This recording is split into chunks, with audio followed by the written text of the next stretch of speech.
Brace God. இன்றைய தியானம் கொலேசியர் 1:19 முதல் 21 வரை.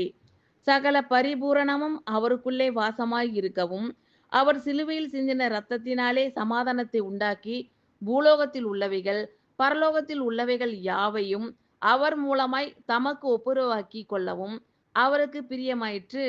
முன்னே அந்நியராயும் துர்க்கிரியைகளினால் மனதிலே சத்துருக்களாயும் இருந்த உங்களையும் பரிசுத்தராகவும் குற்றமற்றவர்களாகவும் கண்டிக்கப்படாதவர்களாகவும் தமக்கு முன் நிறுத்தும்படியாக அவருடைய மாம்ச சரீரத்தில் அடைந்த மரணத்தினாலே இப்பொழுது ஒப்புரவாக்கினார். சகல பரிபூரணமும் அவருக்குள்ளே வாசமாய் இருக்கவும், அவர் சிலுவையில் சிந்தின இரத்தத்தினாலே சமாதானத்தை உண்டாக்கி, பூலோகத்தில் உள்ளவைகள் பரலோகத்தில் உள்ளவைகள் யாவையும் அவர் மூலமாய் தமக்கு ஒப்புரவாக்கி கொள்ளவும் அவருக்கு பிரியமாயிற்று. முன்னே அந்நியராயும் துர்க்கிரியைகளினால் மனதிலே சத்துருக்களாயும் இருந்த உங்களையும் பரிசுத்தராகவும் குற்றமற்றவர்களாகவும் கண்டிக்கப்படாதவர்களாகவும் தமக்கு முன் நிறுத்தும்படியாக அவருடைய மாம்ச சரீரத்தில் அடைந்த மரணத்தினாலே இப்பொழுது ஒப்புரவாக்கினார்.